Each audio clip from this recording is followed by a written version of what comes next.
You can give me all the meditation apps in the world, but if I've got bills that are outstanding or people that owe me money and I can't get them to pay their invoices on time, a meditation app just isn't going to cut it. So Yeah. we really need to start to get really honest and deep about what is it that keeps you awake at night. The walks and the lavender and the yoga, they're like maintenance tools. We definitely want them, but we want to make sure that the underlying issues are being addressed first.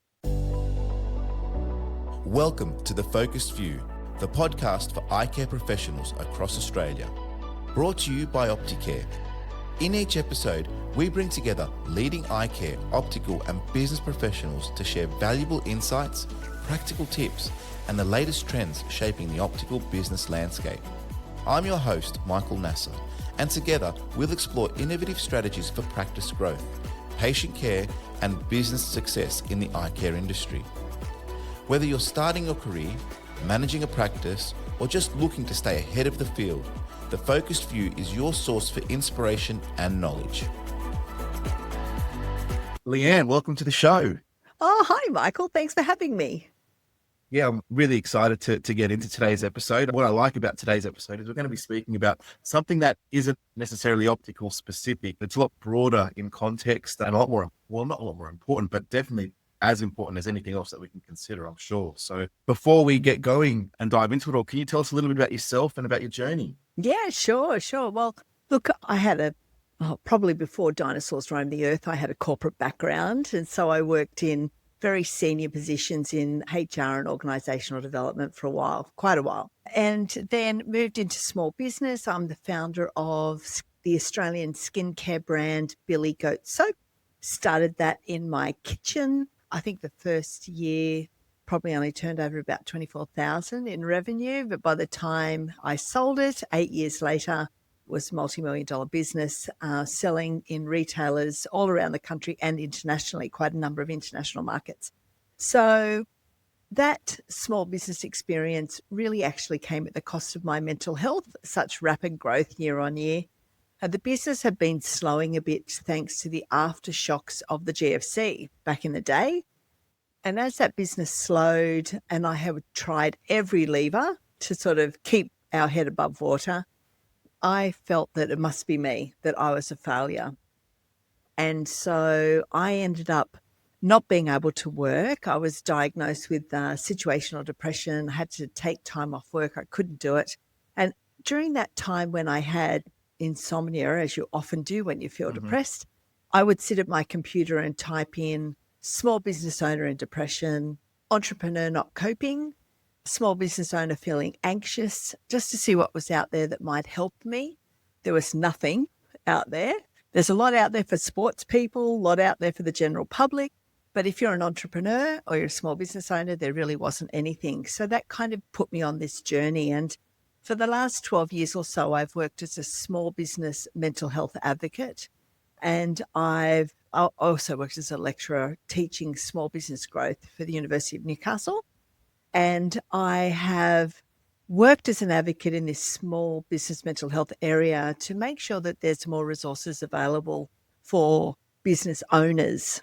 There's a lot out there for employees, but hasn't been a lot in the past. I'm happy to say that that's changed quite a bit now.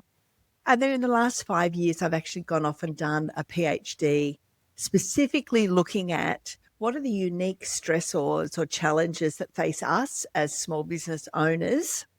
What does that mean and what can we do about it? So I guess, to sum up, probably someone you don't want to sit next to on a plane, pretty focused. Well, maybe you do. Maybe you do. I don't know. People say to me sometimes, I'd sit next to you. I'm like, oh, that's nice. But really, I've had very much this vision or focus on the mental health of business owners as opposed to employees or the general public. And Fortitude at Work, how did that come to be and what part of the journey was that sort of incorporated in that? Well, once Billy Goat Soap was sold and I started working more in this area around working with and for small business owners and looking at the stressors that come with growing a business, I started Fortitude at Work. So I'm a proud soloist. I work alone nowadays and I work as a consultant both. I've done quite a lot of advisory work. So Mhm. any of those sort of mental health business programs, I've probably stuck my nose in there somewhere along the line. But I also nowadays work as a coach with small business owners, really helping them to address the stress that comes with success. It's Mhm. ironic, isn't it? When we Mm. grow, that can often Mm. be the most stressful time. So many decision points there, and Mm. I know we're going to get into this, Michael, but that Mm. sense of power and control can really shift the longer you've been in business, and that's an area that really needs to be addressed. Yeah, definitely something we'll unpack as the episode unfolds. Something that you've said along the lines in the conversations that we've had to this point is that well-being in business is misunderstood. What does that mean for you? What does well-being in business actually mean? Well, I think too often we either see it as things as simple as, you get a day off on your birthday, or I'm going to share a fruit basket, or I'm going to pay for everyone to go and do yoga.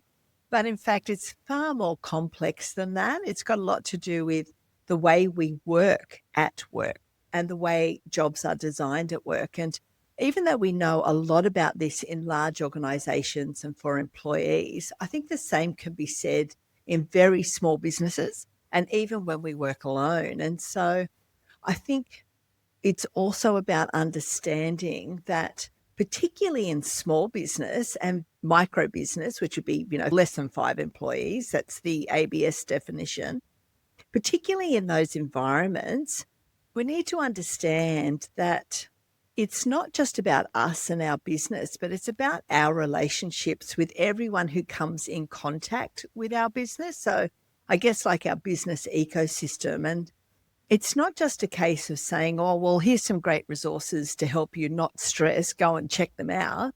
But it's Yeah. also about thinking about, how do we interact with one another? How do we support one another?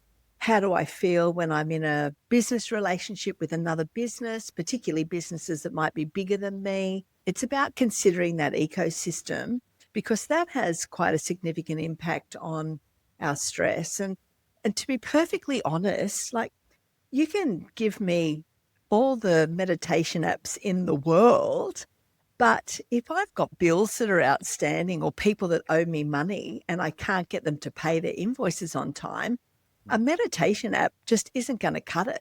Mhm. That's not the answer. So, How about some lavender oil? no. That's But the whole point, I think. look, I'm not saying that they're not useful tools. They Mm. definitely are, but quite often they're like a secondary tool. So Yeah. we really need to start to get really honest and deep about what is it that keeps you awake at night or wakes you up. And I think that's one of the things that in the pre-interview that we did, where I was really sort of, I opened my eyes a lot to what we were talking about and what we'll continue to talk about today. But, this traditional form of self-care, I mean, we're led to believe it is meditation. It is, deep breaths. Why do you think that this traditional self-care advice falls flat on small businesses? Oh, look, I need to say firstly, I think they have their place. So Okay. I think that there's a value in having them. But as I've just said, I often think that the issues or the triggers around stress are much more are deeper than that. Mm. So, for example, like I made a joke of it, but I'm actually serious. It's not lavender oil keeping me or getting me to sleep at night. It's Mm. knowing that I have, for example, money in the bank to be able to pay my team members, my mortgage, send my kids to school. Like, that's the kind of thing that actually helps me sleep at night. It's not the 5 a.m. walk, even though I love them. I do that. Yeah. It's not necessarily the 5 a.m. walk. It's actually knowing that I've got some sales in my pipeline. And when Mm. I look at, 3 months out, I've got a rough idea, pretty Mm. good idea of where my sales are coming from. Those are the things that are primary stressors, I think, for us as business owners.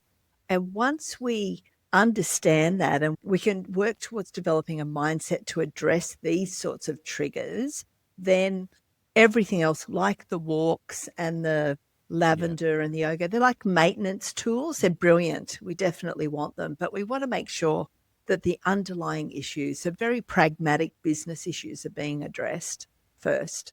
Yeah, and I appreciate you pointing that out. Obviously, those traditional self-care methods definitely do help in some Yes. capacity. One thing that we said in our initial chats as well was, and again, that opened my eyes when you mentioned it to me, was so often the mental health of the business is so closely aligned to the mental health of the owner. And it's Yes. almost like it's the mental health of, and and it's almost mirrors each other. And I feel like we're speaking more about the mental health of the business and how that in turn implicates the owner, who is obviously so tuned in with that. So Oh, absolutely. can you expand on that a little bit in Yeah, that for thought? sure. So one thing that came up in my PhD research was this notion about boundaries, the difference between work and life and how do we balance that? Well, the reality of it is there's only one of us. So I'm not a completely different person at work. I am me. And so when I go to work, I'm going to be bringing whatever, is going on in my life with me to work. And I think that's magnified when you happen to be a small business owner, because we are the ones exercising choice about the way, or we want to exercise choice about the way we work. And sometimes you might think it's great to have a lot of freedom around how we work because we're the boss and we own the business. But sadly, sometimes that freedom means, oh, I've got the freedom now to work 16-hour days Yeah. and not 8-hour days. Well, that's not really freedom, right? We kind of kid ourselves that it is, but it's just the freedom where nobody actually says, hang on a second, that's really going to lead to burnout. That's not good for you.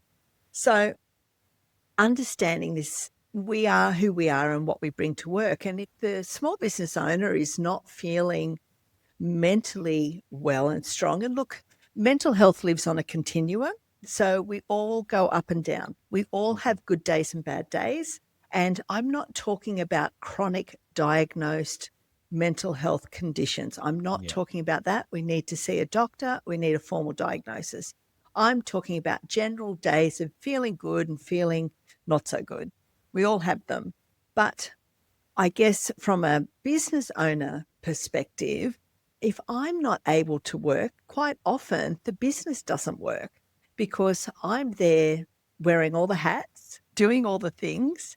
We actually know small business owners most typically work the longest in their business. They pay themselves last, and they have a lot of statutory obligations that they can't give to anyone else to do. They have to do them. And usually the organizations are very flat. So I don't have a HR department. I don't have a health and safety department. I don't have any of that. I've got to sort of take care of everything myself. And in fact, 64% of all businesses here in Australia don't have employees at all. So Wow. we work alone. We work alone as soloists. So you can imagine if we're not well and we haven't actually built in a framework or a buffer to be able to manage those days where we're not well. Sometimes people actually work when they're very sick. I've heard stories of small business owners taking their laptops to hospital. Wow. And I think that's what we need to be talking about. Yeah, no, for sure. I mean, again, a lot of what you says resonates with myself, obviously, because I wear a lot of those hats. And so I'm quite familiar with what you're speaking about.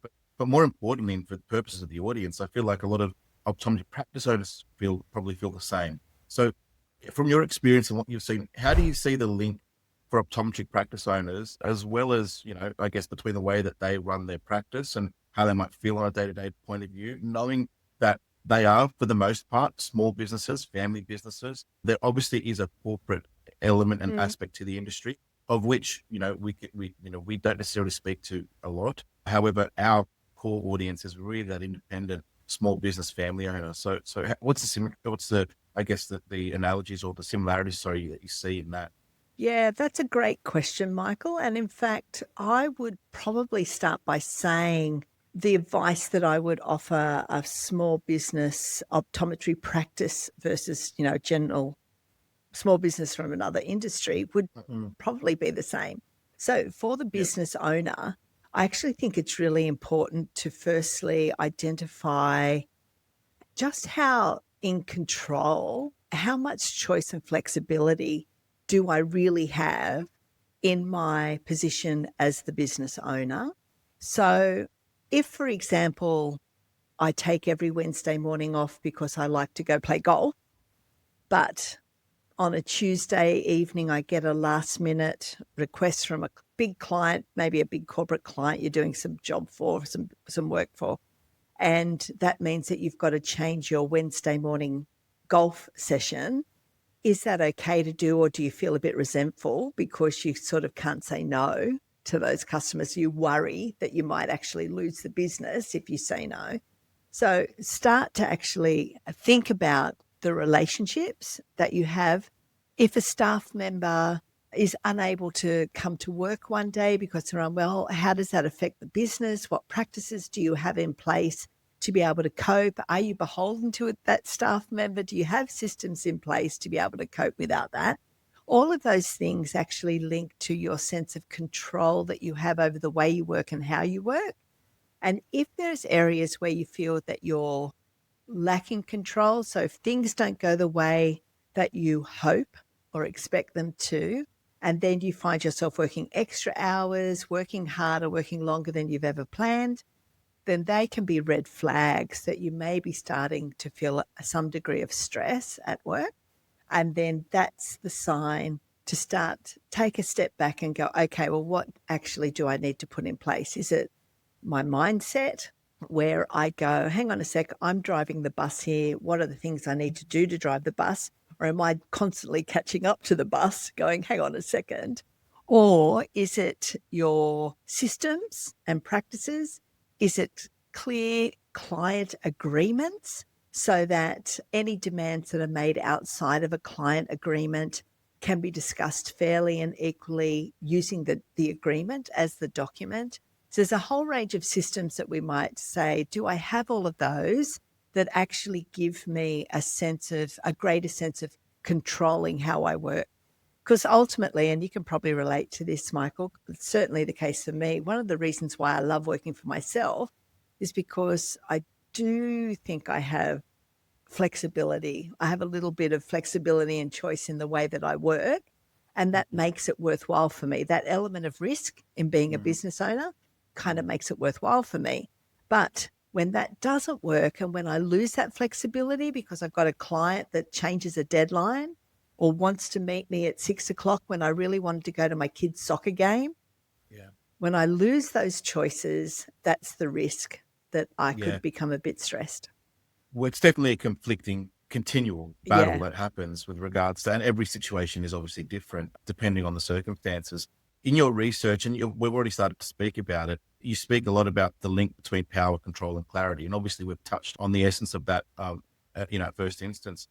With your research in mind specifically, can you talk about the importance of power and control, and can you unpack what that looks like for a business owner? And I know you've mentioned a few things, so it could be a lot of what you've mentioned, or is there anything further from that link? Well, I actually think that's the whole fundamental thing to really think about when it comes to managing stress as a small business owner. So when you start to feel stressed, think about, do I feel like I'm in control of all aspects of my business? Because if I am, I tend to feel powerful because I've got, I know I've got sales coming. I know I've got a cash flow forecast. So I know what money's in the bank or not going to be in the bank in the months ahead, and I can plan accordingly. I can be proactive about what's going on. Do I have a good, terms of trade and client agreements? All of those things actually give me a sense of control about how I work. And the reason that that's important is because the more control I feel, the more powerful I feel, like it's okay. And, sometimes we see this in tradies, right? So tradies that have a lot of business on, we've seen this, my hubby and I, we've had a tradie come and give us a quote on a bathroom repair. That plumber's got a lot of work on at the moment. So the quote is actually 3 times more expensive than what we were expecting because they don't care, right? No. Because they've got a lot of business. So they've got they're in a powerful position. Yeah. That doesn't happen all the time, but when it does, I can see what's going on there. They're feeling good. They've got a lot of work in the pipeline. Same for any small business. I think that's the first area. So power equals control. And most importantly, what control gives us is the ability to decide how and where and when we want to work. Yeah. If we don't feel that we have power, sometimes we end up saying yes to jobs that we really don't want to do. Working with people we'd prefer not to work with, but what choice do I have? they know everything about my business, therefore I just have to keep them on. I can't do anything about managing them out of the business. I might have to underprice because I'm not getting the sales that I want and I'm really worried about how I pay next month's bills. So let's put a discount on all the frames in the store, for example. So we start to undercut because we think if I'm cheaper, I'm going to get more business. Yeah. Or let's run this promotion or something Right. along those And lines that, yeah. right. And quite often what that signaling is, I don't feel like I've got enough power, control. I've got to make decisions I would rather not make because I don't have any other choice. And so that's sort of why power is the very first thing we need to explore and think about. Yeah. Then I guess, and how it makes you feel. I mean, and losing the control or losing the power Right. and what that means for then your mental health. I feel like that's obviously what the tie-in is. With regards to these words, I mean, is it fair to say that there sometimes is a negative connotation with the word power and control? And how would, in us talking about it the way we are now, obviously there's a context to it, but, being a more business owner or a business owner, there is that element of control that you want, but you don't want it to come across that you're controlling or that you're, Right. how do you manage all of that? So, because I feel like sometimes when that happens, you might alter your behavior so you don't appear to be like that. And in doing so, you're creating more harm than good. And that's probably more of a psychological kind of question. That's an excellent point of view that you're raising, and I'm glad that you've raised it because what I'm talking about fundamentally is my approach, my thinking as a business owner, not necessarily that I have to demonstrate power in my role. Yeah. I don't have to flex my muscles at work. I don't have to demonstrate that I'm the boss at work. I just have to, as part of my mindset and my strategic plan for my business, have developed a plan and are thinking about my mindset that makes me feel like I'm in the driver's seat at all times, like I'm strong and powerful. And, look, I blame Dr. Evil for the nasty connotation of that word power. It's such a shame that we see it as a negative thing. It's actually empowering if we can understand and make that idea of power work for us as business owners. Yeah. And the way that I've been thinking about it is a little bit, it's a bit more, it's strategic or being strategic about how you're approaching things. And so you want, I guess, the power and the strategy and the power and how that works so that you can evolve it out, I guess, strategically. So then you can also review it and repair it and keep an eye on it. That's and have exactly it. Systemize. And I know we're going to jump into your framework really soon, which allows or facilitates a little bit of that too and can assist in that regard. But I guess, what would be some of the signs for a practice owner who might be losing a sense of control, even if the business looks fine on the outside? What would that start to look like, in your opinion? There may be some general stress-induced signs, so general well-being signs that are definitely worth looking out for. I would call them red flags. So there would be things like not sleeping well at night, waking up at 2 a.m. or, 3, 4 a.m. worried about the business, going to events like family events, let's say, your son's football or soccer, and your body's at the event, sitting in the chair, and your mind is at work, stopping any hobbies or interests that you have because suddenly you don't have time for that. You've just got to work. Thinking that working harder is going to solve the problem as opposed to working smarter or even taking time out. Yeah. Thinking if I just do more of the same, I'm going to dig myself out of this hole. It could be drinking more, eating less, not caring for appearances as you would normally, being much more emotional. It may be avoidance. So say, for example, you've got a couple of BAS statements that are overdue. Suddenly you're not answering your phone anymore or not replying to emails, letting everything go to voicemail or not replying to emails. Those sorts of unusual behaviours that are outside of the norm would be red flags, most definitely. And so often we're immersed in it ourselves that we may not recognize it. Would that be fair to say? Yeah, that can happen. And knowing that we're going to jump to the framework and maybe the framework may speak to some of how we can recognize it, are there any other tips outside of that you could share that might get somebody that may be in this particular state of mind, not realizing it, or even before that's even happened, to get them to check in with things like this that can hopefully pick it up or allow it to be or make oneself aware that these things could be happening. And that obviously, if that is happening, then seeking assistance, I guess, in some capacity. Yeah.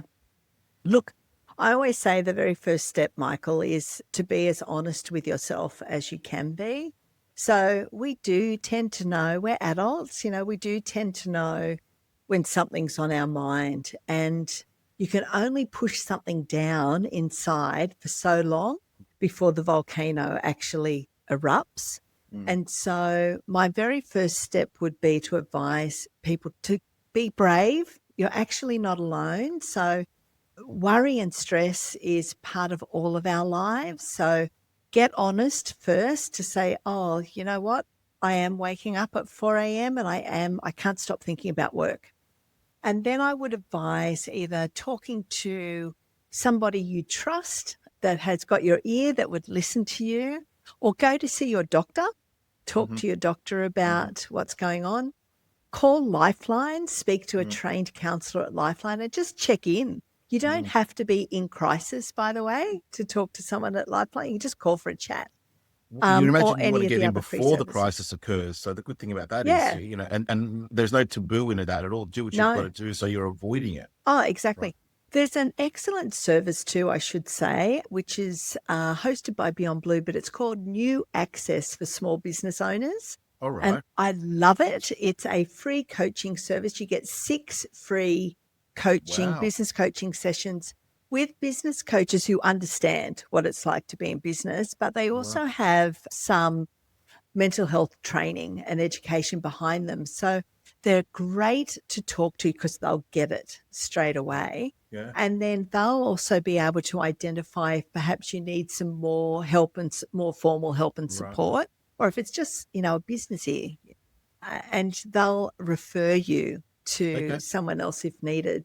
I would call them, they're great. So what's the name of that service? It's called New Access for Small Business Owners. You can Google that. It's a long term, I know. Google it and you'll find them. We'll put it in the show notes as well, as we often do with and that and the other things that you've mentioned there. So if anyone does want to check that out, they can do that. Jumping on to the next thing, the Fortitude Framework. Now I know that's a proprietary framework that you have created, based on your research. So can you walk us through this framework and what are the key pillars about it? Yeah, I can. It's been a bit of an iterative process. So Michael, you might be a bit surprised. It's sort of evolved a little bit since last time we talked. And that's only because I've done so much work with small business owners and really worked on the model quite actively. So there's 3 key pillars that I think as we're growing a business, at that point of growing the business, it's very different when you're a startup, right? Because when you're a startup, if you're working 60 hours a week, that might be a badge of honor because you're getting a business off the ground. But if you've been in business for 5 years or more and you're working 60 hours a week, that's a very different story. That's a very different perspective. Sure. So really, I guess it's about as you grow a business. So these pillars are 3. The first one is really looking at this whole power perspective. And what that means, that includes mindset and decision-making processes. How do I make decisions? All of those things. And how do I work autonomously? So those areas, we've talked about that a lot already. The second pillar is what I've now called strengthening connections, which is really thinking about your social network. So who am I connected to? What role do they play? And how do I tap into my networks and work that effectively? It's also about learning because we do learn from one another quite a bit. And how do I identify my key person? And I know we've talked about this, my Goose. How do I go about doing that? I know we'll come back to that. That's the next question. Yeah. And then the third pillar is what I would call working well, which is really usually the traditional type of stress management practices that we might think about immediately when we talk about well-being at work. But that would be about understanding what is entrepreneurial stress, how do I manage it, what do I put in place, what are the boundaries that I need to think about to manage my well-being as a business owner. But also importantly in this area, it's how do I actually include my family and friends in these conversations? Because we actually know from the research, and you probably know, and certainly it's true for me, My husband, for example, is the first person I talk to when I've had a tough day at work. Yeah. So we rely on our family and friends. They've kind of like become pseudo HR departments, so they hear what we're going through. But we need to think about, how do I include them? And how do we, as a society, include them as well? Yeah, it's an interesting perspective. And a lot of the businesses in our industry are very much like that. There's the independent business in particular, that they are, husband and wife even working together. Right. And how you manage that dynamic too. Right. And Yes. that's a really big thing. Or it could be mother and son, or, there's a whole heap of combinations, but family orientated and family mindful. So my own business, my father's, in the business Right. too. So it's a father-son business from Exactly. that point of view.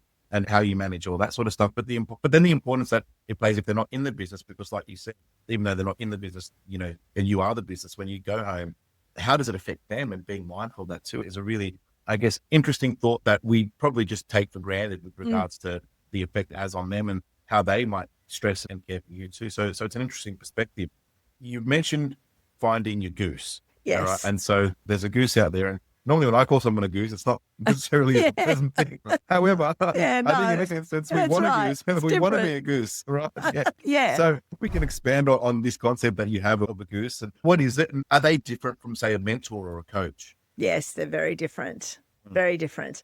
So, look, if you've ever seen me do a keynote, anyone who's ever seen me do a keynote, and I do a lot of them, somewhere along the line, I'm probably going to talk about Tom Cruise somewhere, right? So, Right. and that's really been the foray into understanding Goose. So, if you've ever seen Top Gun and Maverick had Goose as his offsider, and Goose is that person that supports you, is there as your foundation, but comes without judgment or advice. So they're the person who's in your corner and cheering you on, I guess, but isn't necessarily telling you what to do. So we all need a goose, and that goose is someone who will listen with unconditional positive regard for you.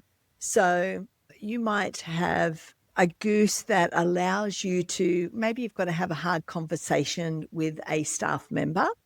Well, that goose is the person who will let you go and practice with them, and they'll listen to you, they'll reassure you, they'll only give advice about what to say or do if you ask them to give it. Because sometimes if we jump in and tell people what to do or how to fix it or what to say, the underlying message is, you don't really know what you're doing, I've got to fix it for you. But a goose is someone who basically says, listen, I've known you X number of years. You're a good person. You've got great business acumen. You're a really good friend. Go out there and get them, go out there and make it happen. They're cheering you on from the sidelines. Now, that's not to say there isn't a role for people to give advice and coach and mentor. That's what they're called, coaches and mentors. And that's what you would want from them, advice. But a goose is someone who is your silent cheer squad, who allows you space. You can even just offload, tell them what's gone on in your day, and they'll just listen and say, that sounds like it was a really tough day. I'm sure that, tomorrow will be better, or you'll get through it, or let's, sit down and watch a movie and not think about it anymore, whatever it happens to be. So they listen to you with unconditional positive regard. They give you space. Now, sometimes your goose is not your partner. Like, sometimes it is. So I do call on my partner as my goose, but my bestie is also my goose. So Gotcha. My best friend is my goose. You've got to choose your goose wisely. Too often people will say, oh yeah, I've got a business coach. They're great. I go to them. I go, no. That's not a goose. A goose is not someone who wants to give you advice all the time. They just want to be present to you. They may not even be business people. It might be your mum. Yeah. Who just gives you space to sit and talk, because once we can get it out and let it go, it's a bit like, a full bucket. Once that bucket starts to be emptied, there's great relief that comes with that. And Goose did that for Maverick in Top Gun. So that's where the word comes from. Find your goose. But I guess it's your trusted friend or trusted person that you can, be open and honest with, and not, I guess, feel like you're being judged or feel like there's anything happening there in that regard. They're just a sounding board, I guess, for I can totally see how that could be useful. And I think being mindful of that, knowing that that's an important person that can potentially assist you in looking for someone like that. Again, whether it's a spouse or whether it's a a family member or a good friend. I think that's something, one of the questions I asked earlier, and to tie it back to that is, being in a situation, knowing that you're losing control or you're starting to have a little bit of those traits come in that maybe aren't characteristic to yourself, because a lot of that was how I sort of heard that too. It's like when you're not really in your routines, you're not being yourself, You're right. you're sort of being withdrawn, or you're not answering the phone anymore, things like that. I feel like your Goose might be somebody that could pull you up on that, especially if you do open up. Would that be the sort of point to Look, make? that may happen. Something that I've shared a lot with other groups is, a Goose might say, "Oh, look, we're talking about a topic here that I'm not really sure how to help you, Leanne. Like, I'm not sure what to do here, but how's about we call Lifeline? I'll put my phone on speaker Yeah. and let's talk to them together and see what they think." Mm. And that opportunity to be able to do that, because they'll answer the phone and introduce themselves and say hi. And then you can say, "Hi, I'm Jane. I'm sitting here with Leanne. And this is what we're talking about," where you get that bit of expert insight, but you're doing it together. They're still supporting you along the way. So they don't have to be a counsellor. In fact, like we've said, it's just about listening, really. It's not about giving advice. But if you were inviting them to give advice, and that's a great way that they can navigate that themselves. So, Yeah. And I guess speaking about these pillars, and we'll refer to them throughout for the duration of the podcast, but for someone running a busy practice, I mean, how can they start building out their own support structures in a practical way, leveraging, I guess, the information that you provided so far? yeah, I think a really important part of it is like this platform that you're providing, Michael. It's about listening, learning along the way. Michael Gerber, who wrote the E-Myth, he's the one who really coined the phrase about being able to work on your business and not in the business, and making time to be able to do that. We talked earlier on about having a strategy. It's about being able to take some time out and develop that. And I think I would encourage small business owners to set time aside. My husband and I, we do at the start of every financial year, we have a weekend away. He's got a small business. I've got a small business. So we actually have a weekend away. We kind of write our own business retreat, just the two of us, and we do some strategic planning. It's an opportunity for me to say, these are my goals. This is where I want to go. He says the same. How can we support one another? What can we do? But that only comes if you make the time to do that. I run a book club, and at the moment we're reading Who Not How by Dan Sullivan. And he says in that book, it's the difference when it comes to business and strategy. For business owners, it's the difference between playing chess versus playing checkers.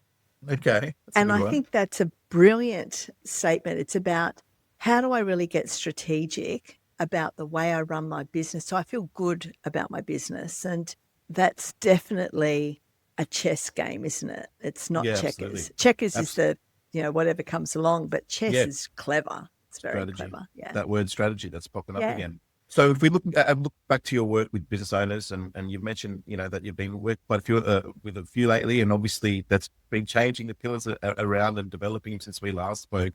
What are some of the main things that you see within the pillars, or just in general, that are risk related, I guess, that tend to keep people up at night?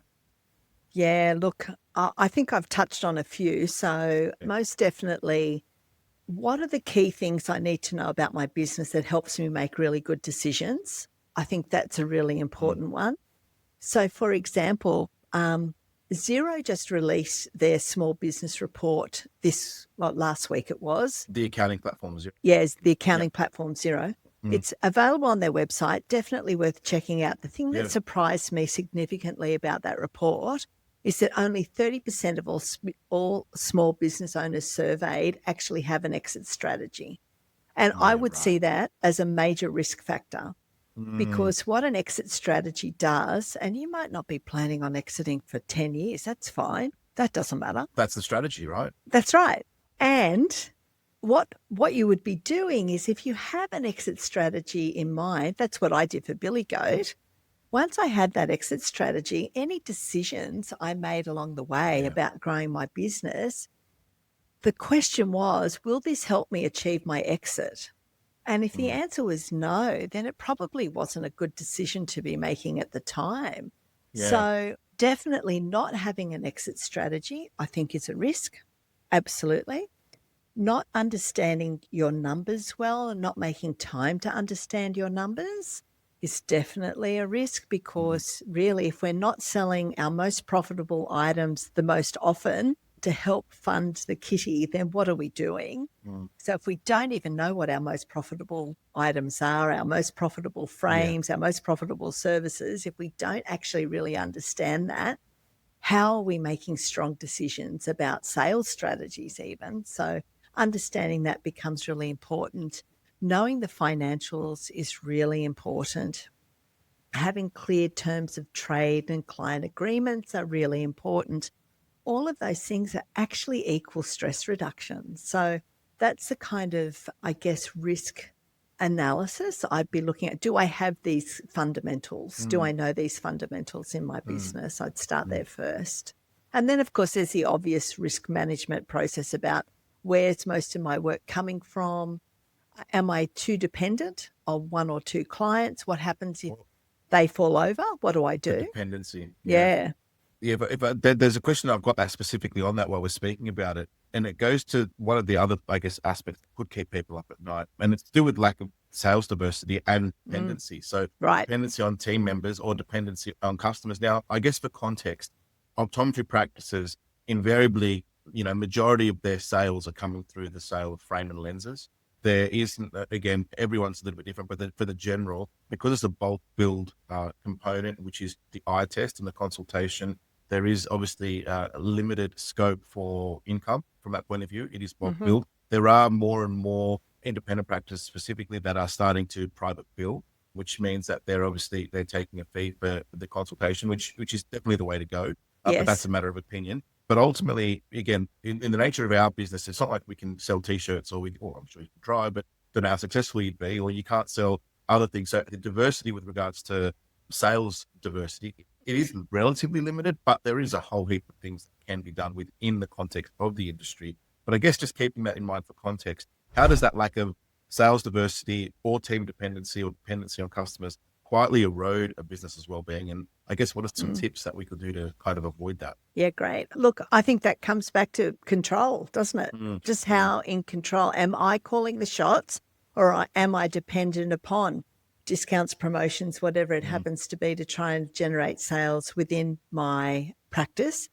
Secondly, if I have a staff member who's away and I'm at a loss because that person is either on holidays or sick, then again, you've lost control, right? You've lost that power. So the question becomes, what do I need to do to be able to cope if I'm down a staff member or somebody leaves or resigns and they've got all this information up in their head? And typically that means, have I taken time out to systemize my business, to have job descriptions, processes in place, and I'm ensuring that my staff are multi-skilled. So does person A understand the key responsibilities of person B and vice versa, so that they can actually interchange into each other's roles and positions, and therefore I'm not dependent upon one person to be at work doing the job well. And I think taking time out to develop training for staff and to have very clear job descriptions, which I would say is very equal to a client agreement, like we really understand what the expectations are here, means that I stay in control of what happens in my business. And that's fundamental to mental health. And so much of it is based on communication in one way or another. And I think it all stems on that. And I feel like the take home is almost like, make sure you're actively communicating, obviously in a structured way as possible, so that you're achieving some type of outcome, but chatting and conversing and communicating and being as communicative as possible is only going to assist you in these areas if they do sort of go south or things happen to hit struggle street from that point of view. Yes. And having very clear job descriptions and systems in place, documenting that, helps to take away any resentment as well around the, I've given an inch, they take a mile, all of this sort of thing is all taken away when everybody understands what the expectation is every day at work and how we get the job done. And then it's just a matter of being able to have conversations with staff members, for example, that says, Well, if you look at our standard operating procedures, we've got a little manual that says this is how we do this. This is how we open up every morning. Did you refer to steps 1 through to 10? Like Yeah. suddenly I can have an honest conversation as opposed to, Yeah. I've told them 1,000 times how Yeah. to do it and they still don't. Yeah, no, It's I know. very And different. that's, and I'm sure small businesses, when it comes to those, standard operating procedures, for the most part, are almost non-existent. And it's always about training and learning on the run. And That's so right. I feel like there's an element of getting up to speed. And that could be an area that one would start with in instances or moments like these. But again, the nature of the conversation is just to draw on these and to bring them out and then have them as topic points, not obviously that the solutions obviously are very, very in-depth and I guess dependent on the individuals. One thing that you mentioned, and I feel like it's something that's important. I mean, the context again of who we speak to specifically is optometry practices. A lot of similarities across the board with regards to job descriptions and processes. And so we are speaking to a very niche market here as opposed to business in general. But one of the things I feel that is super critical, and we've mentioned it as one of the pillars, in being strength connections, is this concept of community connection and capacity from that point of view. And I guess some will refer to it as networking. Can you speak to that particular pillar and why that's so important? And again, I guess ways that we can improve on that. Yes. Look, I actually think that this is probably the most surprising finding that came out of my PhD because it wasn't where my headspace was at all.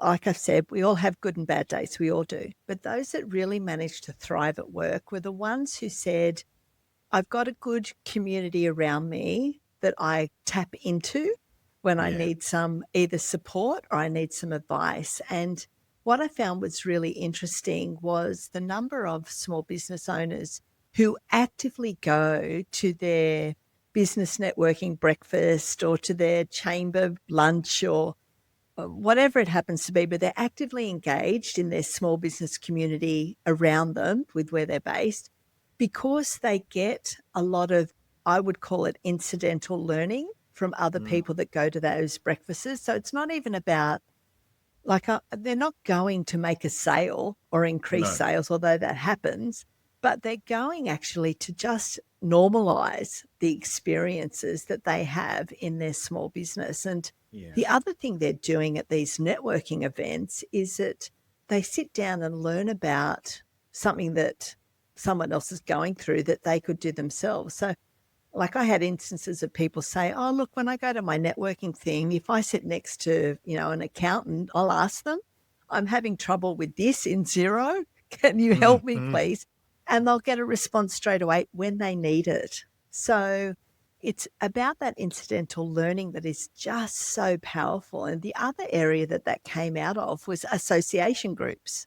Yeah. So really tapping into your association and actively engaging with your association, because as you've raised several times, Michael, nobody understands the optometry business better than you, your association, because you've got that in common. And so I think having and actively involving yourself in associations and networking, it's not necessarily about sales. It's about learning and it's about normalizing your experience as a business owner.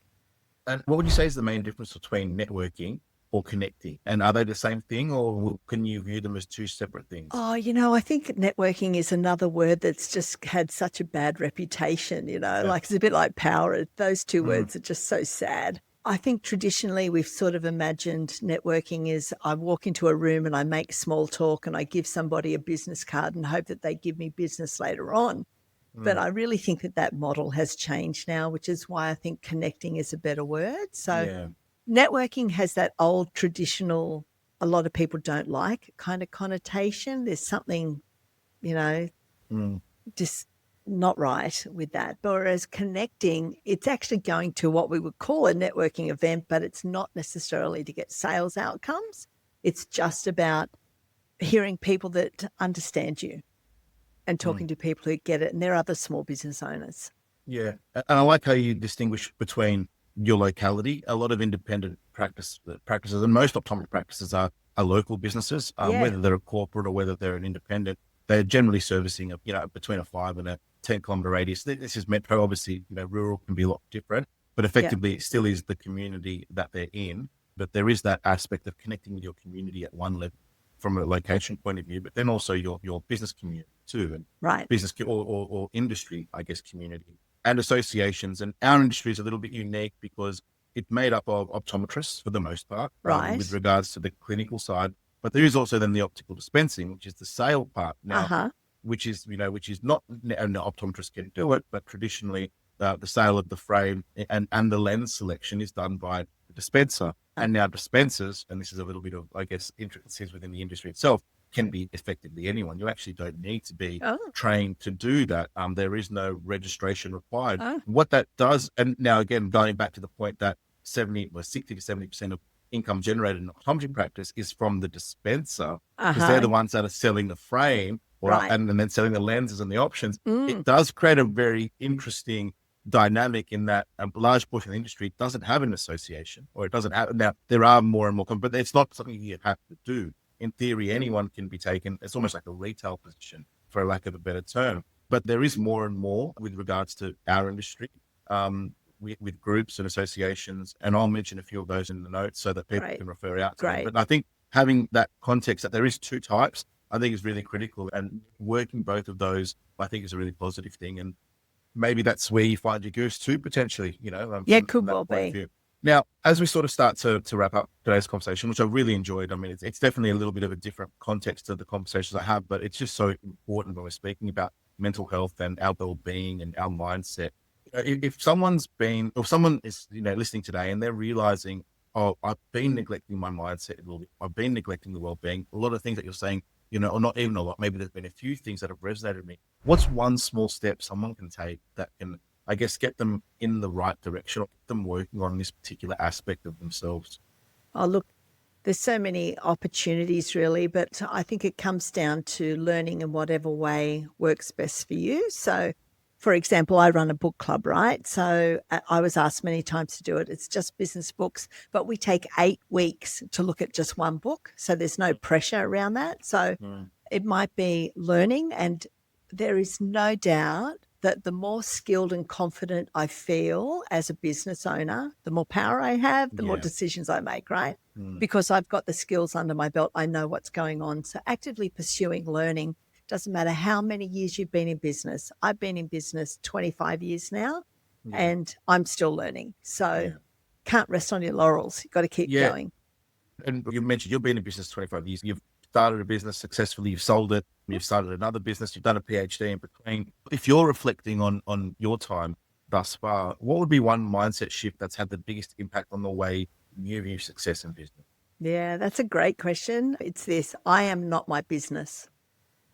So my business will go up and down. It is inevitable. These periods pass. The good periods are great, but they pass. The tough periods come, but they pass. I am not my business. So my business will be the roller coaster, but I'm still a good person. So even in the slow times, or if my business is failing, I'm actually still a good person. The inherent me is still good. So that's a massive tip. Yeah. And I think because one of the things I'd mentioned early on in our conversation was that so many people associate their business with themselves, and the well-being of their business is also their well-being. And I think what you're saying there is almost, even though that may be the case, you've got to learn to distinguish between the two. Yes. Your business is going to go up and down. We all know that, right? It's inevitable. With good times and lean times, that happens, but it doesn't mean that you're a bad person or a failure or you don't know what you're doing. That's actually incorrect. Yeah. You mentioned book clubs. Yes. You mentioned a book club, and you mentioned books, and I'm interested to learn about that in some small capacity.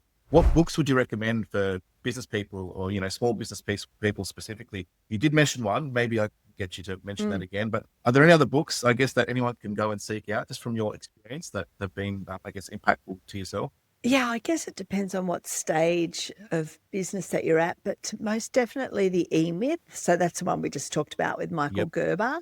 That's really about systems and processes.